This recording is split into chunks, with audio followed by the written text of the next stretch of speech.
going through. So it's not been easy for most teams. Difficult to score runs on some of the pitches, and also they have had to contend with not playing night matches. Particularly the Indian teams are used to playing night matches, particularly in the IPL and the tournaments in India. But different conditions, different situations in the West Indies and USA. So India particularly had to contend with playing matches in the day and also the conditions, sometimes the windy conditions. So let's talk about New Zealand and Pakistan not making it into the Super 8. So Jitesh, who's played cricket in Delhi as well as in Singapore. So Jitesh, what's your views on that? What really happened to New Zealand? Yep. So first of all, thank you, Santosh, sir, for having me here. So I think this was expected. We had 20 teams World Cup this time. So obviously 4 groups, and we thought that there will be some I would say dull games, which is with not the well-renowned teams playing with each other. But I think this World Cup gave us what it's supposed to. It gave us pretty good matches for underdogs who performed and they excelled in those games. Example, everybody knows USA, lots have been talked about. Then we had... I think the ICC also got what they wanted. They wanted to promote cricket in the USA. And it really happened. We saw big crowds.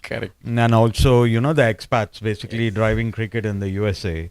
So, and the USA qualifying for the Super 8. That really worked. So good marketing, because they need the Olympics cricket, that is cricket has been included. So I think they got the kickstart from this tournament, and now USA will be playing 3 more matches. So it will be a great boost for their campaign. So as I was talking about, and you also mentioned, right, for group stages, lots of surprises. Again, we have talked a lot about USA, so I'm not going to dwell upon again and again on USA. But for me, the biggest surprise was New Zealand. New Zealand, I don't remember when they have failed to qualify for the next stage at T20 World Cups, or especially the ICC event. So it's a big upset. I think they were a little bit underprepared for this tournament and going... I would say they were not in all blacks. That's the reason they changed their jerseys. They changed the colors and then it happened. Jokes apart, yes. I think most of the players in IPL, they didn't get the run and they didn't get the game. So might be that impact, or we can say that most of the players altogether were not in form. Especially, I mean, there are lots of chat about Pakistan, Babar Azam, and not suiting the T20 cricket format. I would say similarly, I think Kane Williamson, who's part of Fab 4, I think he being the captain and a must pick for all games, I don't think so. His game also suits exactly. I agree with you. Kane Williamson is mostly test class, and then ODI. So I think he needs time to set in. He can go in, take time, and go in.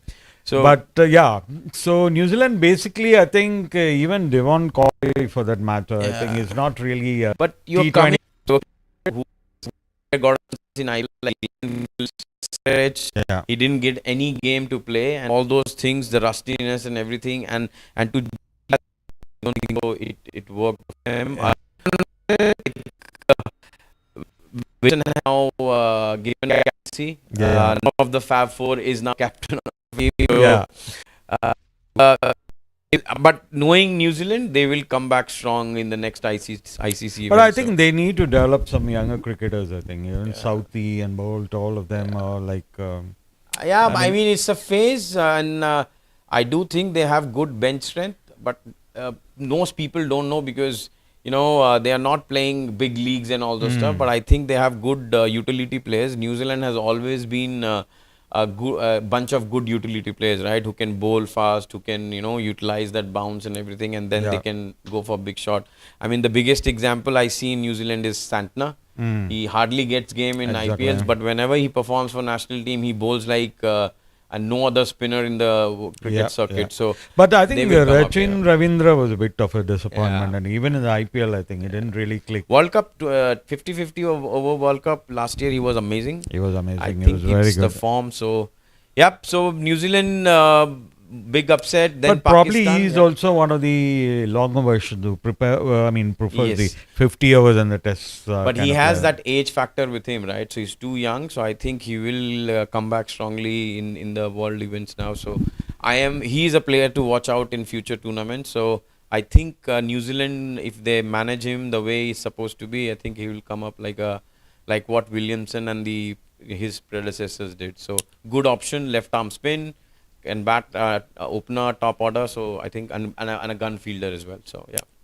So Pakistan's ouster somewhat expected. I think they had some issues in the team basically. Then they had the captain Babar Azam being brought back, and then just depending on two batsmen basically. I mean, you can't go into a World Cup like this with just Mohammad Rizwan and Baba I would Azman say, being their key players. Other players had to step up, but it really didn't happen for Pakistan. I mean, to be honest, my view is a bit different. I know that we are too critical about Pakistan right now because they lost to minnows like USA. But if you think about it, last two T20 World Cups, they qualified for finals and semi-finals. Yeah. So it's not, and these are the same bunch of players who were representing Pakistan in the last two tournaments. It might be like they are not getting regular games against tough opponents in the True. bilateral series, or they are more dependent, and they're more the team structure is built with PSL and all the stuff. And I mean, nothing negative about it, but the quality of players who are going to IPL and Big Bash is comparatively lower than what you get in PSL. True. So I think it was, and because of this new pitches and all those stuff, unknown territories. So I think they crumbled. They had a good batting order, but 5 openers in batting 11 and 2 spinners who are all-rounders, and one of them didn't even get to bowl in 2 matches or 3 matches, right? So it is mix of strategy. I think too much of media pressure. Babar Azam just got captaincy back from Shaheen Afridi within 3-4 games, which Shaheen got the captaincy and all those stuff. So lots of things plays. 90% of the game is played in the dressing room. Exactly. When you gel up with the team and the players, are they comfortable? Are they expressing to their captain, to their coaches? Are they audible with what ideas and strategies needs to be coming? So I think the coach Gary Kirsten also was quite unhappy with the way the team played, and it was also the dressing room atmosphere. He was not very happy with that.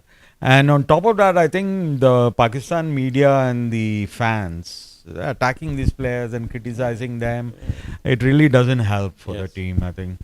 I mean, to be honest, Gary Kirsten, he's a coach, right? He's a well-renowned coach. He got us the 2011 World Cup for India, but he's not a miracle man. I mean, just 2-3 weeks before the World Cup, you hire a coach.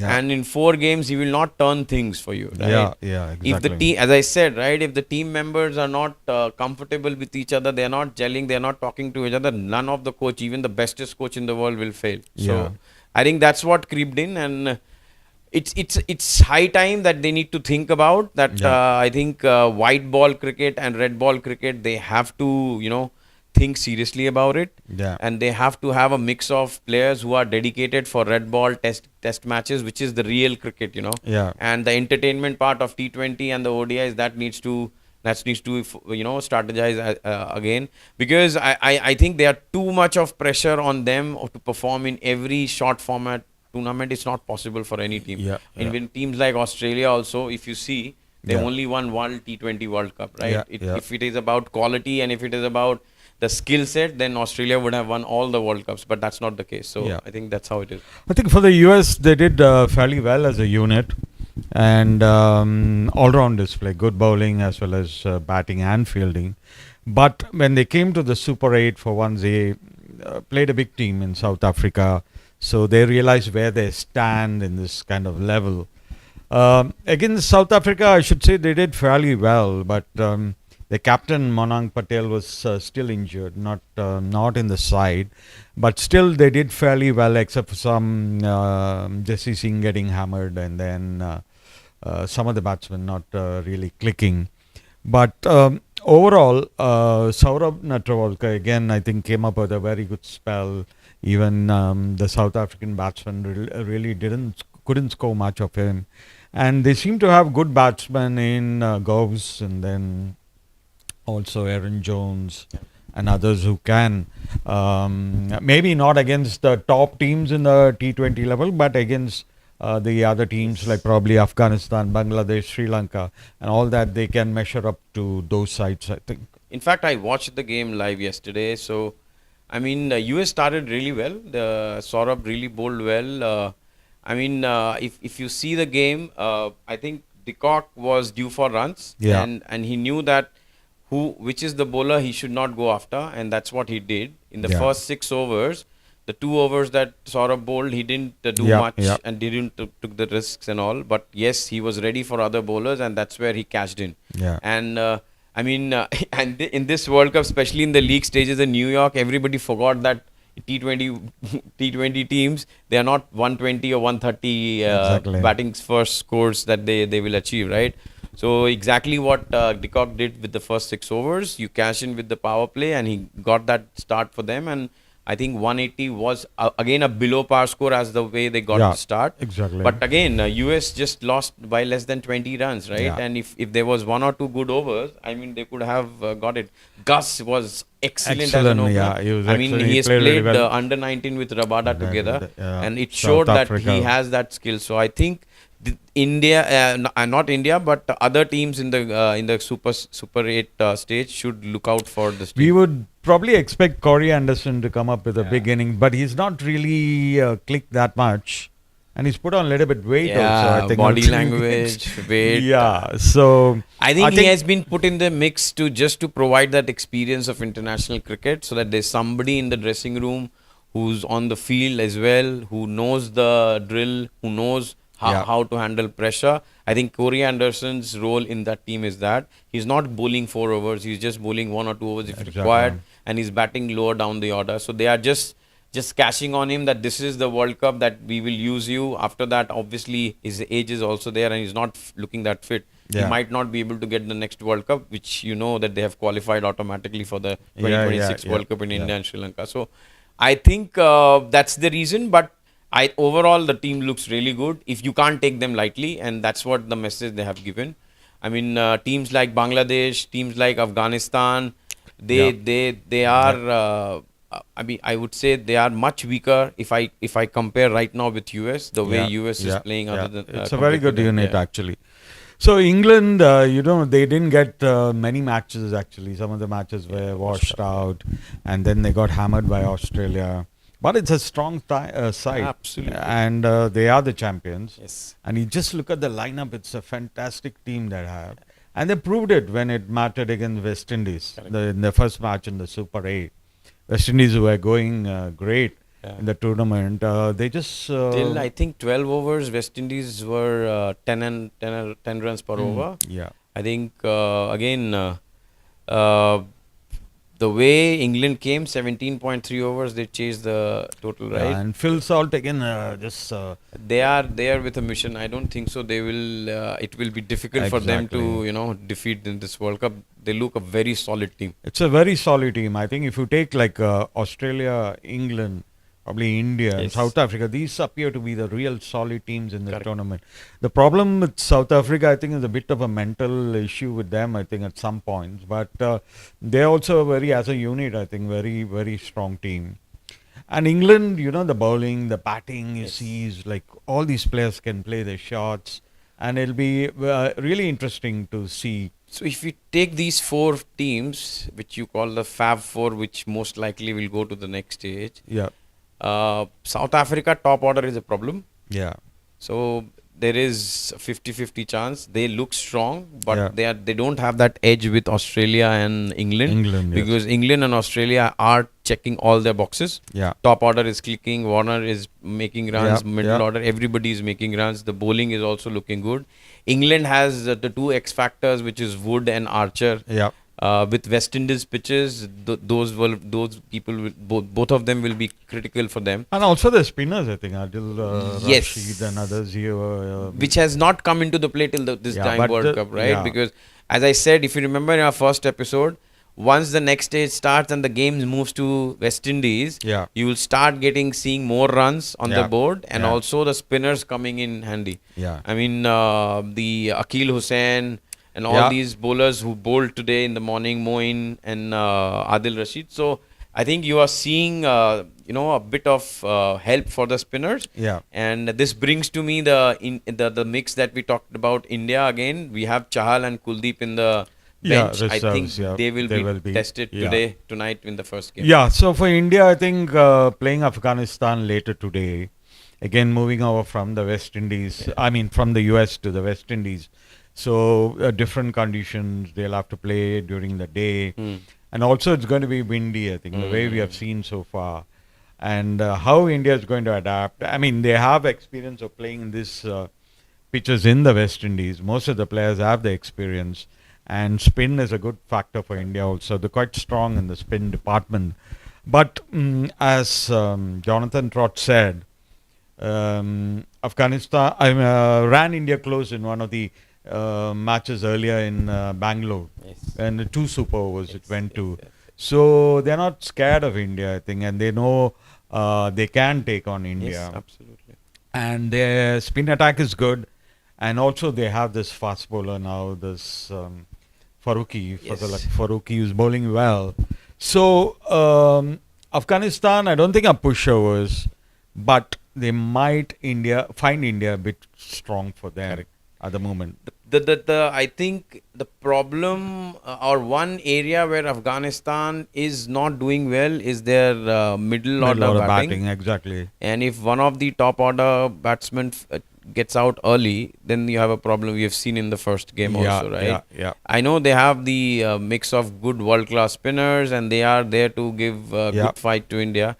But I think from batting perspective, they are lacking behind. And again, these kind of games, right? It's 2020 West Indies, right? And this is the new phase of the games in the World Cup. You don't know about those pitches. It will, and grounds are smaller. So even if you take chances against spinners or the slow pace bowlers that Afghanistan have, you have to. So India has that edge. Clearly they have the edge on this because the batting is way too strong for India. I think India a solid team. But how they approach this game is one thing I want to tell you and which I want to highlight is this is the first game at Barbados. This is the first game of this World Cup. Being played there. Yes. Nobody has played there. So again, that question mark on the pitch and all the stuff will be there. It will be again a good toss to lose. To be honest, it's good for the captain to lose the toss and don't make that decision and then regret it later.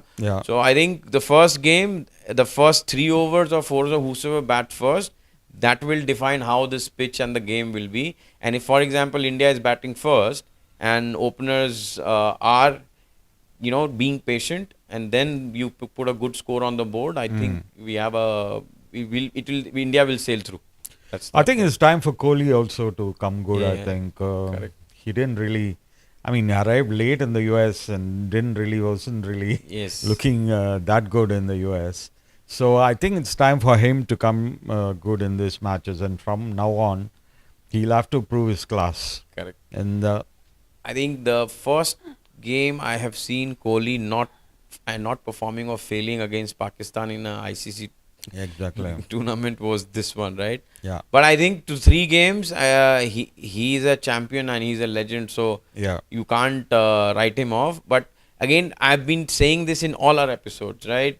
The mix of having a right hand, left hand as an opener, irrespective of the pitch, irrespective where you're playing the conditions, it is an X factor. And if India wants to do that, if they want to bring and bring Kohli to number 3, all their problems and the checklist is check boxes are ticked. So I think they should look for it. But again, you always, when you go for a campaign, you always go through. I think Yashasvi has got a century also in the West Indies, right? So he's a good player, no doubt. But he didn't have a very good IPL, but undoubtedly he's a good player. And against teams like Afghanistan and all that, I'm sure he will be. So if you bring in Yashasvi, who do you think should be dropped? Unfortunately, Shivam Dube will have to miss out. Or Akshar Patel, depending on what they think. But I think if they want to go ahead with the same team, the one change that they will, and this is when Dravid, this is where he excels, right? You never know, he comes with those surprises. I think they will have to play. They will have to give away one pace bowler for I too Chahal feel or I should Kuldeep. do that. Yeah. And So Yashasvi they should have come in. Hardik Pandya who can also bat. Yeah. So probably. But it's a good thing, right? It's a good problem to have if you have so many options. You see other teams, they are struggling to find which to whom to play and whom not to play. And I think India is the only team in the entire World Cup who's struggling to see who all can get the game in the 11, Exactly, right? So it's a good problem to have. So let's see. I think the good part of this format is you have gone through the league stage. Now you have Super 8 also. So might be some mishaps here and there. I'm not saying it will happen today, but for every team. Yeah. But at least you have a campaign where out of the 3, if you win 2, you might come back and you get to the next stage. So I think it's important for Dravid also to finish his coaching stint on a winning note. Yeah. And talking about coaches, there's talk that Gautam Gambhir was on the nearly there as the next Indian coach. So you have played cricket with him, right? How is he as a person, and how is he as a tactician? What did you find about him? So those was childhood days. I have few memories. I mean, he used to play for modern school in Barakhamba in Delhi. Okay. So that's where we used to play. Very aggressive and a different personality when he was in school days, and the level of cricket that we played together. And he is after that he has played for India. He's matured enough. He's a total different personality.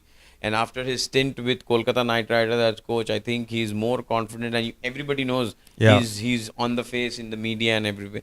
But it will give that edge to him. But it also has its negatives. Everything has pros and cons. So if as a coach you are too vocal, you are too expressive, this takes a toll in the dressing room and the team as well. But he might also have a few problems with people like Kohli and others. They've had some issues in the past in the field. Do you think it's going to affect the team? If I talk about the Gambhir in the childhood days, yes, answer is yes. But I think they are professionals. They are paid for. And no, he's also said that both of them are aggressive and they want to win. And there's nothing personal in the way end of it, the goal is, and this is one thing I like about Gambhir is, if whatever he talks about, whatever expressions or whatever antiques that he'll show in the media, he always talks about India first, right? He always talks about winning the games for India, irrespective whether he's playing as a coach or a player. So if he brings that into the team, and that's how you spread, like Dravid, right? Why Dravid is because irrespective whatever was happening around him, the Tendulkars, the Lakshman, the Ganggulis, everybody, the big names across the test stage or the cricket scene in India, the guy was calm all the way and he did what he is supposed to do all through his career. In fact, if you see every of his contemporaries got big send-offs, big farewells. Nobody remembered Dravid's farewell, right? So that's the kind of personality he is. So it is a makeshift. It's a paradigm shift for Indian team as well. From a very cool, calm guy, now they are gonna, if Dravid becomes the next coach, they will have a very aggressive, more vocal coach for them. So I think it will be interesting for the team as well. Let's see how they. I think one surprise was W.V. Raman's name was also there, and he also put in his CV, I think. And they said it's an impressive CV. But I think compared to Gautam Gambhir, I mean... one of his friend, Harbhajan, tweeted to get, what's his name, Gary Custon back from Pakistan. What are you doing, buddy, there? Come back to India. He was saying so all of that. It's going to be tough in Pakistan. So another name talked about was Ashish Nehra for a while. You have played cricket with him also. Yes. So how do you find him? Like He's a guy, I mean... he's always joking around. He's always fun to be around. He's on the looks of it, he will never look serious. But the moment he's on the field, he will always be serious. I think that's what he has done with GT as well, which is Gujarat Titans, right? He has, rubbed his personality and the nature that he has, which is to enjoy the game. Okay. So I think he's also very good contender to be the coach. I think in future he will come up. I think after a few more IPL if Gambhir gets him, because they are also very good buddies. If Gambhir gets him to add to his coaching staff as a mentor or a bowling coach or something like that, I think India will be very good from that perspective. So already they're talking about some changes happening. What Shreyas Iyer going to come back for the T20 matches, and then Mayank Agarwal, Mayank Yadav, yeah. and a few other youngsters, Rinku Singh, and all getting Riyan Parag, all getting, under the Zimbabwe Gautam series, Gambhir. So, and Gambhir has also made it clear that he wants total control of the team. It seems. So it'll be exciting. Let's see what he can do and what he can deliver as far as the But that's a good thing, right? If that we have, I mean, again, media is saying he has put lots of demands and all this. What is the demand? The demand is I want control of my team. That's a good thing. I mean, any phase of the life, right? If you're in corporate also, if you get control with your team, if you know how I need to excel and how I need to perform to give result, you need your rules to be followed, right? So I think good. Let's see. Yeah, as long as he takes the responsibility and delivers, I think there's no harm in making him the captain. And I think once he comes in, you are gonna see a new captain for India. Yeah. I think not all three formats. Red ball might be continued with what Rohit is doing, but I don't think so. T20 he will continue with the same leadership. So might be lots of changes. So interesting as far as India is concerned. And interesting also that Bangladesh made it to the Super 8. Yeah. They didn't really do well in the matches before, the warm-up matches and all that, but they really came up with some good show in the Super 8. Correct. And a little bit of surprise was Sri Lanka sort of losing and Bangladesh coming up. But again, Bangladesh, I think, might find it a bit difficult with all the big teams in the group like Australia and India. And it'll be interesting to see how they play against Bangladesh. So Bangladesh, I mean, they have been playing since long. They are the test playing nation. So you can't take them lightly, and especially with the promises and the commitments that Shakib Al Hasan has given. Yeah. And he has come back into the form, right? And off late he's picking in this tournament. Yeah. So with him, and I was reading the newspapers today. Tamim Iqbal made a statement that Mustafizur before IPL and after IPL is a totally changed bowler. And with his T20 cricket suited bowling that they have, I think they have good mix of players and they are a team to watch out for. Unfortunate was Sri Lanka because they were in I call it the group of death because there were two strong teams in that. And it is just about T20 cricket. One day you click and the next day you're out of the tournament, and if one day you don't click, you are in the tournament kind of stuff. So I think that's what happened with Sri Lanka, but nothing surprising. I think Bangladesh was playing that they would be making it to the next stage. So I think the other results also helped them. So yeah. So coming to the West Indies, the home side, I mean, they've been having it good so far, home conditions, and also they are a team of big hitters.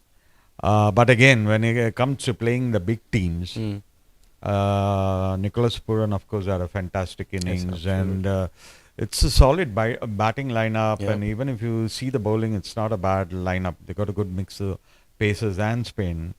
But do they have it to beat teams like England, Australia, or India for that matter? Yeah. I mean, whenever I talk about West Indies in T20, I keep my fingers crossed because I really love them as a team. I mean, after India, any team which I always back is West Indies because of the kind of cricket that they play. They have T20 is made for entertainment, and the entertainers that they have is amazing, and they have always been the same team. I think Nicholas Puran, he had the same kind of life-threatening accident few years back, right? Pre-COVID. And he has also come back like Rishabh Pant. But the way he's playing and the form that he's clicked, I mean, it's looking amazing, the team. But again, the key factor for West Indies, which is whether they can win it or not, is about their middle order. Middle order does not have those big names. I mean, people will argue that they have Russell and all, but Russell is not your middle order batsman who will, if you are 30 for 4, he will come to bat and he will play for all 20 overs. He might once in 100 games like he did for KKR, but it's not his daily, regularly he can do that. So they have this middle order problem. They don't have big names in the middle order as well.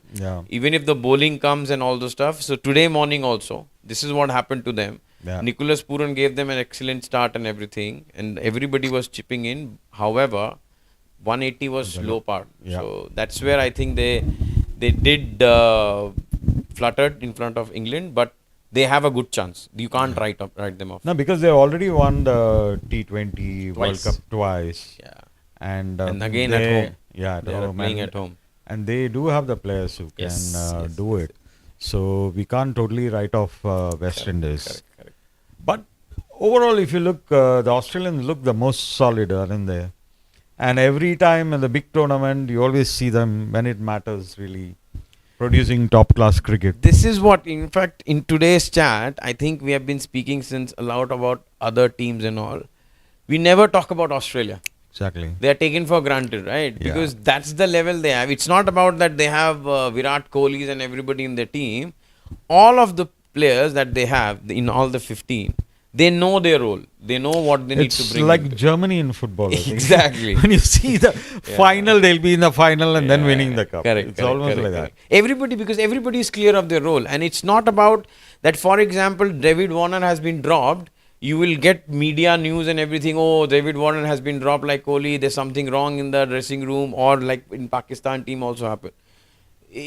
For them, it doesn't matter. For them, it matters that on the day, as per the conditions, as per the opponent, which is the best 11, what they need the mix with the fast bowlers, spinners, all of them is selected, and based on that, they perform there. So I think Australia, in these kind of conditions, is really lethal, right? So it will be the most exciting game that I'm looking forward in Super 8 is India-Australia. Yeah. So whosoever wins that game, for me, will go to the final. They are now the big rivals in world cricket. I think. Yeah. It's not the England-Australia. And that is why I'm saying India should think about whatever changes they have to do in the first game, so that they can try Yashasvi or whatever spinners that they want to try. With Australia, you can't do any experiments. So first game is very important. Yeah. The best team. Yeah. So what I feel is now the matches going, the Super 8 matches are going to get interesting. India, of course, has Afghanistan, the first match today, and then Bangladesh, and then playing Australia. Yes. 2 games for them to prepare. Yeah. But Australia will be key for them, I think, to know where they stand in this tournament and how they're going to approach the semi-final. And I mean, if they reach the semi-final and probably the final.